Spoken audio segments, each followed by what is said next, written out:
उसी चैनल पर खेसारी लाल यादव की भी फिल्में आती थी, उसी चैनल पर यश कुमार की भी फिल्में आती थी। यश कुमार की फिल्में खेसारी लाल यादव की फिल्मों से हाईएस्ट टीआरपी फिल्म होती थी। हाँ, ये है भोजपुरी के सबसे बड़े सुपरस्टार, सबसे बड़े तुर्रम खान, जिनकी पूरी भोजपुरी में सबसे ज़्यादा इनकी फिल्मों पर टीआरपी आती है। वो अलग बात है कि पहचानता इनको घंटा कोई नहीं। चले तू नहीं, ऐसा मैं नहीं कह रहा हूँ, ऐसा कहना है खेसारी लाल यादव के कुछ फैंस कह सकते हैं, नहीं फैंस तो ऐसी हरकत नहीं करेंगे, कुछ कुकुरमुत्ते टाइप के जो चमचे होते हैं उनका कहना है। बस यही कहूंगा कि सुधर जाओ, वरना बोलना मुझे भी आता है, मैं कुछ ज्यादा बोल जाऊंगा। हाँ, सुधर जाओ, सुन रहे हो ना, सुधर जाओ, वरना भाई साहब बोलने पे आएंगे तो कुछ ज्यादा बोल जाएंगे, हमारा घेवड़ा फर्क ना पड़ेला। सबसे पहले भाई साहब ने कुछ मीडिया बंधुओं के सामने खड़े होकर के खेसारी लाल यादव के खिलाफ अनाप शनाप बकवास किया। जो ना मेहरारू के घर में रखला पड़ेगा, ओकरा के छोड़ के बाहर अफेयर मत करेगा। और इनके उस अनाप शनाप बकवास के खिलाफ खेसारी लाल यादव ने कुछ भी नहीं बोला है अभी तक। फिर भाई साहब घर पहुंचे, जवाब क्यों नहीं आ रहा यार, ऐसे तो वैसे भी कोई नहीं पहचान रहा, फिर से घंटा कोई नहीं पहचानेगा, चलो लाइव ही आ जाते हैं। फिर भाई साहब लाइव आए, फिर से 20-25 मिनट तक बकचोदी किए। भोजपुरी फिल्म इंडस्ट्री में हर एक्टर खेसारी लाल यादव से खफा है। हर लड़कियां पीछे पीछे यही बोलते हैं कि बहुत गंदा आदमी है, हर हीरो यही बोलता है कि हर बहुत गंदा आदमी है। इनकी उस बकचोदी के खिलाफ भी खेसारी लाल यादव का किसी भी प्रकार का कोई रिएक्शन नहीं आया। फिर क्या, पिछवाड़े की आग खोपड़ी तक पहुंच गई, कैसे कैसे जवाब नहीं आ रहा। भाई साहब फिर से लाइव आए, फिर से तकरीबन 1 घंटे तक 40 से 45 मिनट तक लगातार बकचोदी पेले। खेसरिया अगर सरकार नहीं बदल दिया तो नाम बदल देना, खेसरिया मजबूर कर देगा कि केंद्र को आना पड़ेगा छपरा में, ये अहंकार होते हैं। और जब मैं ये वीडियो शूट कर रहा हूँ अभी तक भी खेसारी लाल यादव का इनकी बात का कोई जवाब नहीं आया, कोई रिप्लाई नहीं आया। फिर भी सुधरना खेसारी लाल को है, अन्यथा भाई साहब बोलने पे आएंगे तो कुछ ज़्यादा बोल जाएंगे भाई साहब। कैसे कैसे लोग रहते हैं यार यहाँ पर।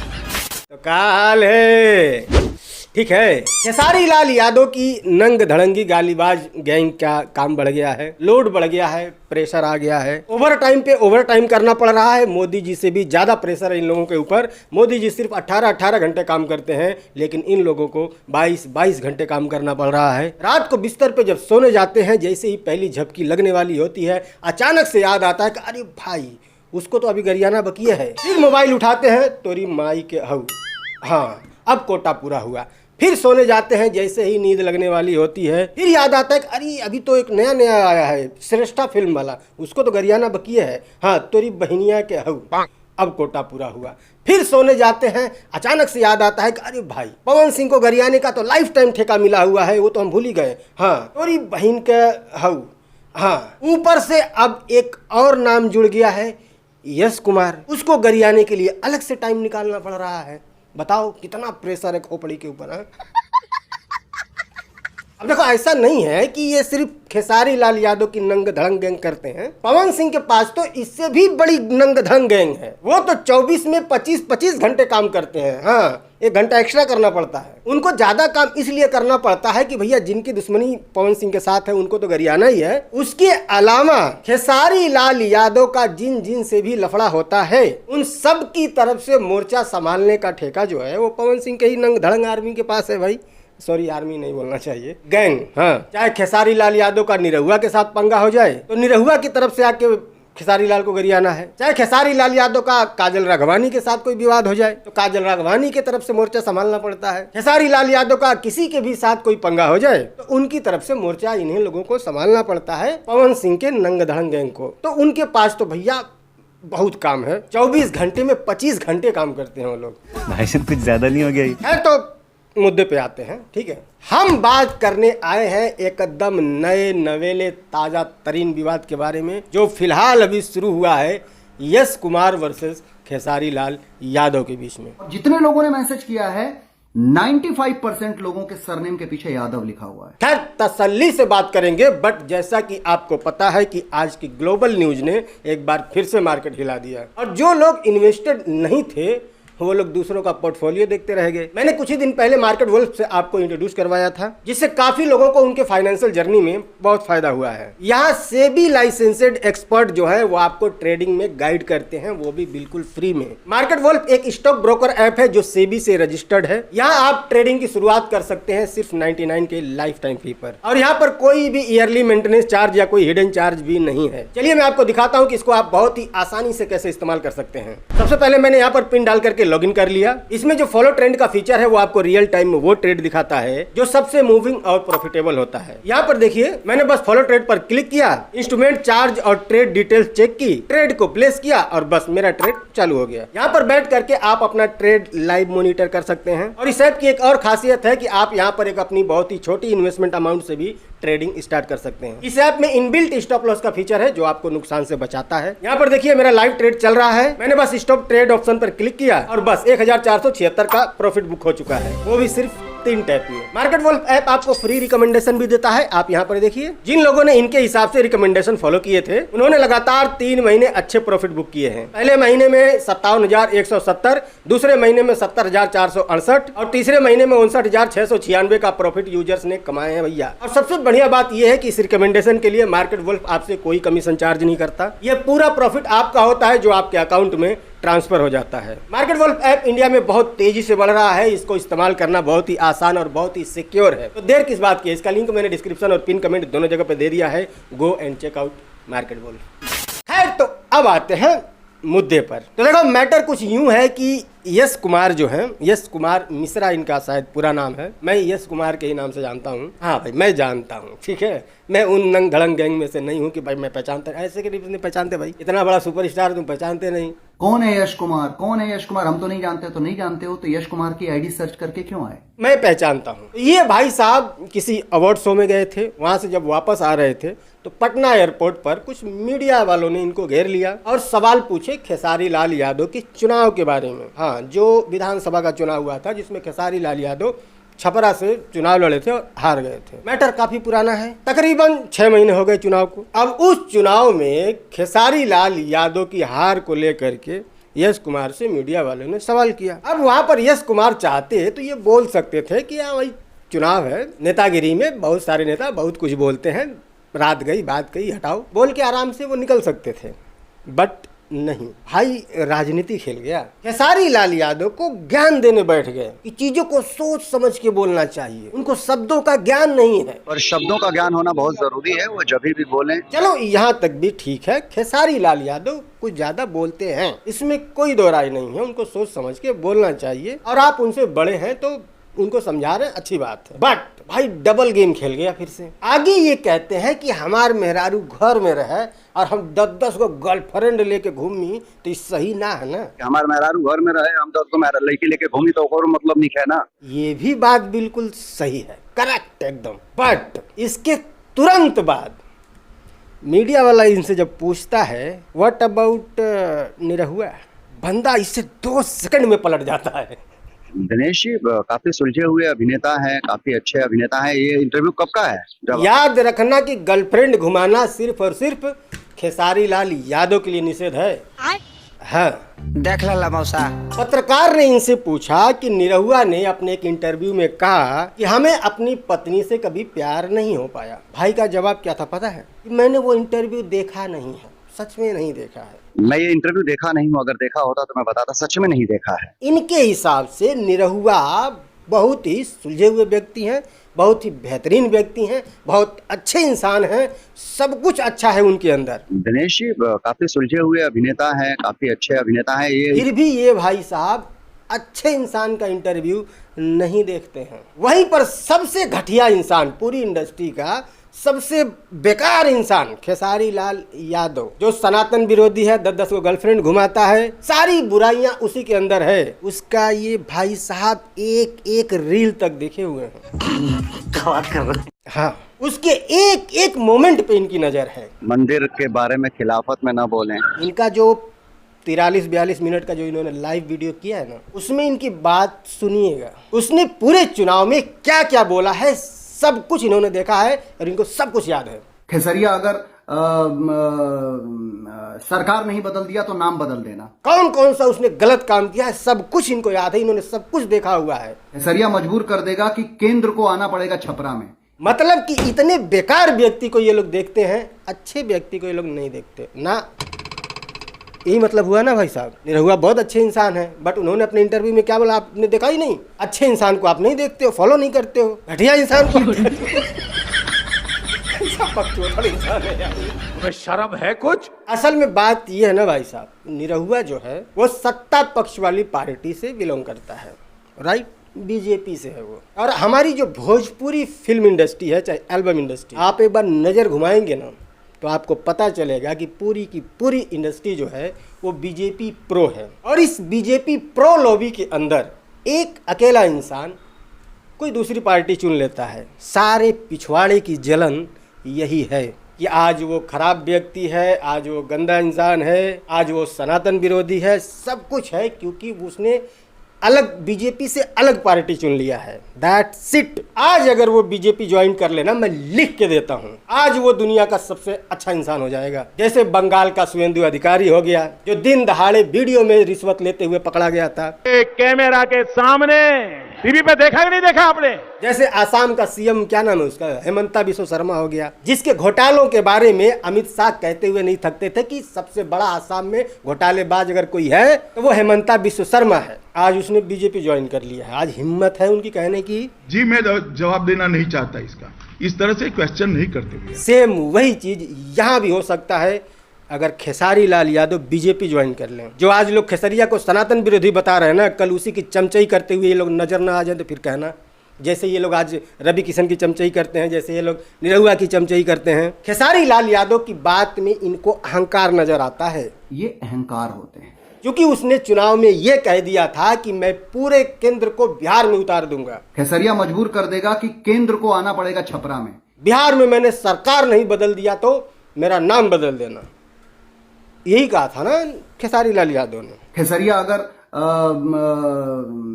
सरकार नहीं बदल दिया तो नाम बदल देना। ये अहंकार है। हाँ मानता हूं ये अहंकार है। ये अहंकार होते हैं, जबकि ये अहंकार नहीं, चुनावी जुमला है।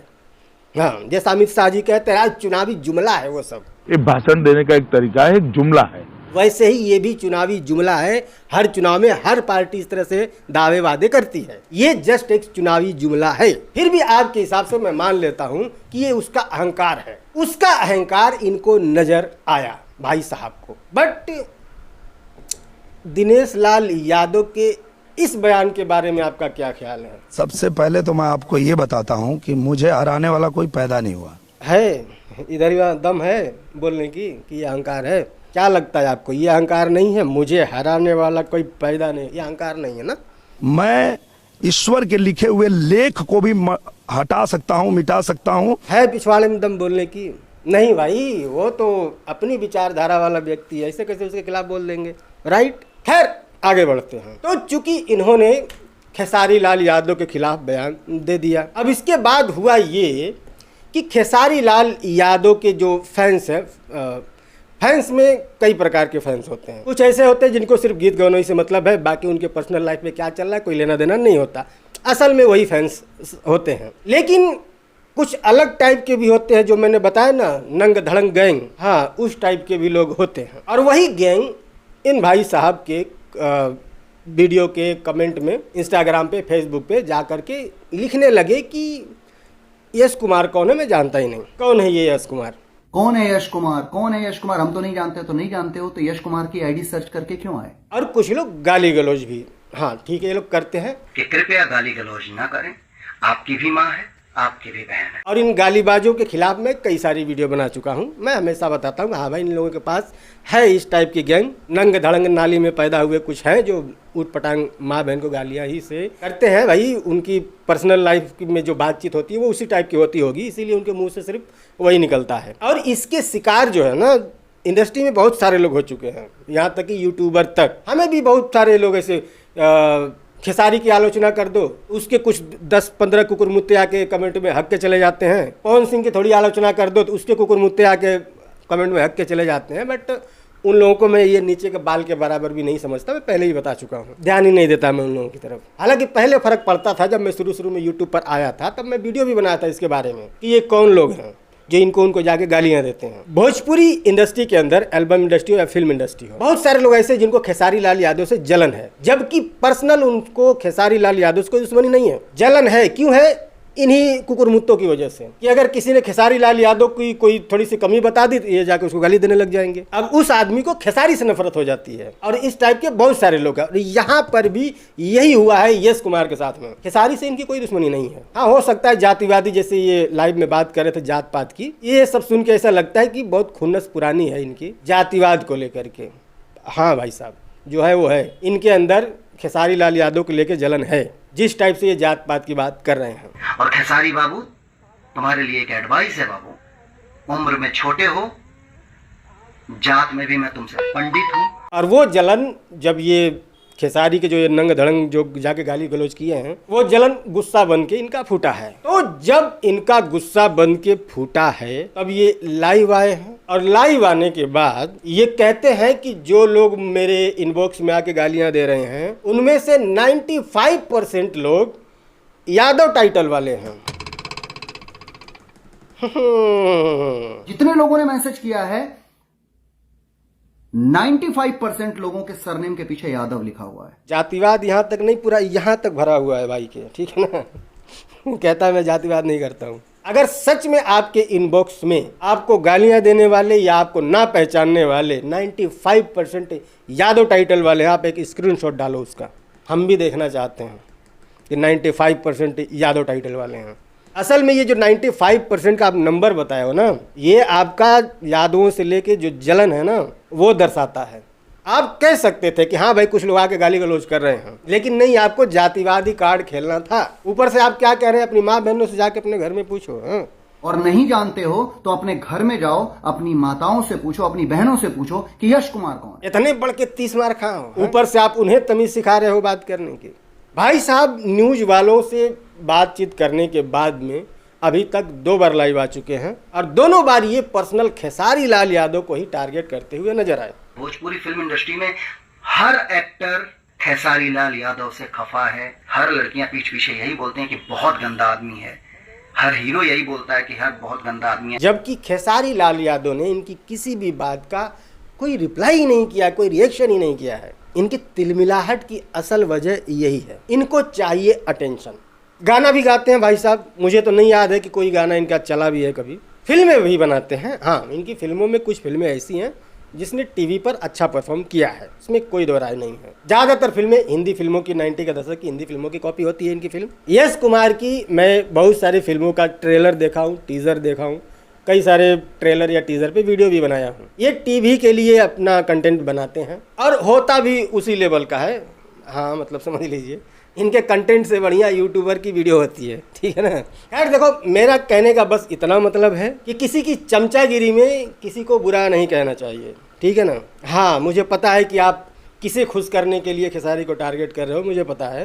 कभी कभी पवन सिंह के कंधे पे बंदूक रख के चलाने लगते हो कि उनके फैंस आएंगे मेरी तरफ से लड़ेंगे। कभी रवि किशन के कंधे पे बंदूक रख के चला रहे हो, तो कभी मनोज तिवारी के। अपनी बात क्यों नहीं करते हो? टीवी पे तो भैया हम ही तुर्रम खा हैं। आज तक भोजपुरी में सबसे ज्यादा टीआरपी हमारे ही फिल्म पे आया है। ये जो 4 करोड़ 5 करोड़ लगाने की बात कर रहे हो दूसरे स्टारों के लिए, कि आ जाओ मैं पैसे लगाता हूँ, तुम मुझे बस इतना कमा के दे दो। वो जितना फीस बोलेगा उससे 10 लाख रुपए ज्यादा देकर के मैं फिल्म बनाता हूं। कोई भी एक्टर बोल रहा हूं, भोजपुरी इंडस्ट्री का कोई भी एक्टर, ये बात अगर अगर मैं अपने बात से पीछे हट जाऊं तो एक बाप की औलाद नहीं। वही पैसा आप अपने ऊपर खुद क्यों नहीं लगा लेते हैं? जिस भी एक्टर को लगता है कि मैं बहुत बड़ा हूं, मेरे ऑफिस आए, मैं उसका जो मार्केट प्राइस होगा उससे 10 लाख रुपए ज्यादा देकर के उसको साइन करूंगा। वो जैसी फिल्म बोलेगा मैं वैसी फिल्म बनाऊंगा। सिर्फ मुझे अब जो भी मैं पैसा लगाऊंगा उस पैसे के ऊपर मुझे सिर्फ 1 रुपए कमा करके देना। इतना पैसा है तो वही पैसा अपने ऊपर खुद लगा करके बनाओ एक बाहुबली 3, हम भी देखें। आप भी तो हीरो हो ना, बखान तो करिए रहे हो सबसे बड़का मैं ही हूँ। तो पैसा अपने ही ऊपर लगा लो और उतना कमा के दिखा दो जितना उनसे कमाने की बात कर रहे हो आप। वो अगर 5 करोड़ रुपए बोलता है कि 5 करोड़ रुपए लगाइए, मैं 5 करोड़ रुपए लगाऊंगा बतौर निर्माता। कितनी फिल्म लगाए हो आप अपनी सिनेमा घर में आज तक, बताओ तो? और कितना कमाए हो, थोड़ा कुछ पेश करो, हम भी देखें। खेसरिया की फिल्म चाहे चले या ना चले, सिनेमा तक पहुंचती है क्योंकि वो सिनेमा का हीरो है। एक एक्टर किसी भी समुदाय का नहीं होता है। किस झाटू इंसान ने कहा कि एक्टर किसी समुदाय का नहीं होता? पूरी भोजपुरी में इक्का दुक्का लोगों को अगर छोड़ दिया जाए, सब के सब सिर्फ समुदाय के दम पे टिके हुए हैं, सिर्फ जातिवाद के दम पे टिके हुए हैं। ना इनको एक्टिंग आती, ना गाना गाने आता, ना डांस करने आता, कुछ नहीं आता, फिर भी टिके हैं ना। क्यों टिके हैं? जातिवाद की वजह से टिके हैं। इनकी जाति के लोग इतने हैं, वो उनको सपोर्ट करके हीरो बना के रखे हुए हैं। उनकी जाति के लोग इतने हैं, वो उनको हीरो बना के रखे हुए हैं। आता क्या है इन लोगों को? आता है तो करके दिखाओ ना। क्यों मैया पुती पड़ी है इंडस्ट्री की? इतने बड़ के एक्टर हो तो करो, दिखाओ, कुछ लगवाओ लाइन सिनेमा घर के बाहर, हम भी तो देखें। पूरे हिंदुस्तान की सबसे बड़ी ऑडियंस तो आप लोग लेके बैठे हो। कितनी आबादी है वो आंध्र प्रदेश और तेलंगाना की, थोड़ा बताओ तो। पूरी दुनिया में उनकी फिल्में चलती हैं। एक्टर समुदाय का नहीं होता। बेटा तुमसे ना हो पाएगा। और आज बात और याद दिला दूं कि मार्केट वुल्फ ऐप के 2 मिलियन प्लस डाउनलोड ऑलरेडी हो चुके हैं और ये iOS और एंड्रॉइड दोनों पर उपलब्ध है। तो इस ऐप के साथ अपनी ट्रेडिंग की जर्नी स्टार्ट कीजिए। इसका लिंक डिस्क्रिप्शन और पिन कमेंट दोनों जगह पे आपको मिल जाएगा। फटाक से जाइए, क्लिक कीजिए, डाउनलोड कीजिए और अपनी ट्रेडिंग की जर्नी का शुरुआत कीजिए।